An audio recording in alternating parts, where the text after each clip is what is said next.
देखी जीवा चल आम ठाकुर से आम ईश्वर सिद्धेश्वर तुम्हें निराकार तुम्हें ही ओंकार तुम्हें गंगाधर तुम्हें सिद्धेश्वर सेठी भेट हेलेणी हरिहर सिद्धेश्वर बाबा सिद्धेश्वर सिद्धेश्वर बाबा सिद्धेश्वर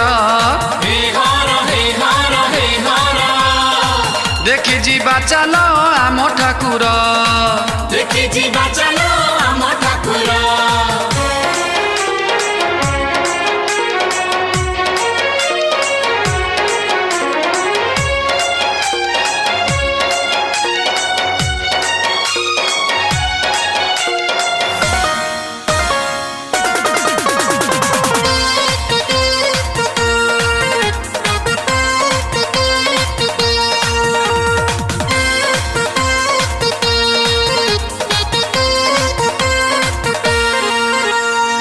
बाईसी मौजा बारड़िया ग्रामे रही सिद्धेश्वर भक्तों मन जानी से पारंती देवदेव महेश्वर बाईसी मौजा बारड़िया ग्रामे रही सिद्धेश्वर भक्तों मन जानी से पारंती देवदेव महेश्वर सीए जोगेश्वर सीए नागेश्वर से त्रिशूलधर से डम्बरुधर से क्षेत्र हेलाए बेसिरी क्षेत्र सिद्धेश्वर बाबा सिद्धेश्वर सिद्धेश्वर बाबा सिद्धेश्वर सिद्धेश्वर बाबा सिद्धेश्वर सिद्धेश्वर बाबा सिद्धेश्वर देखी जीवा चल आम ठाकुर देखी जीवा चल आम ठाकुर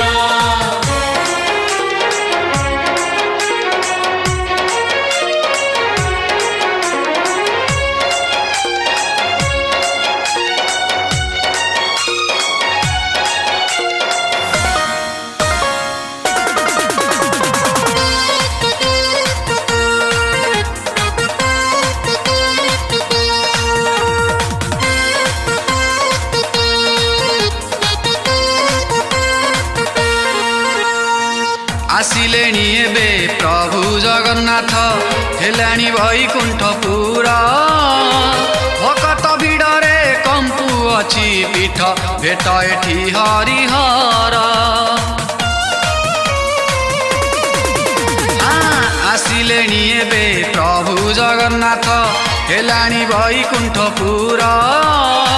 भक्त भिड़रे कंपु अछि पीठ भेट एठी हरिहर सीए धूलेश्वर सीए लखेश्वर सीए सर्पेश्वर से पातालेश्वर पुण्य सेठी मिली जाए पाप हुए दूर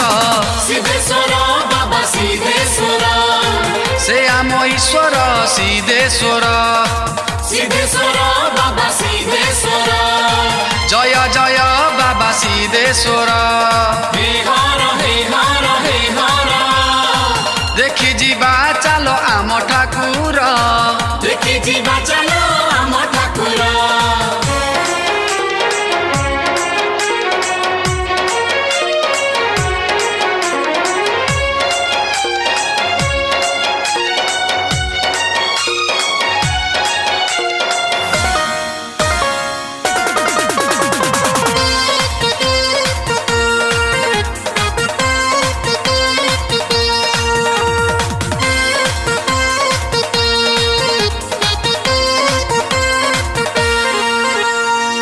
ଦଶ ମସିହାର କଥା ଆବିର୍ଭାବ ସେ ଠାକୁର ଗହିର ମଝିରେ ବେଣା ହୁଙ୍କା ମୂଳେ ଗାଈଠୁ ପିଇଲେ କ୍ଷୀର।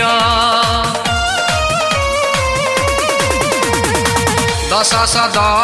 ମସିହାର କଥା ଆବିର୍ଭାବ ସେ ଠାକୁର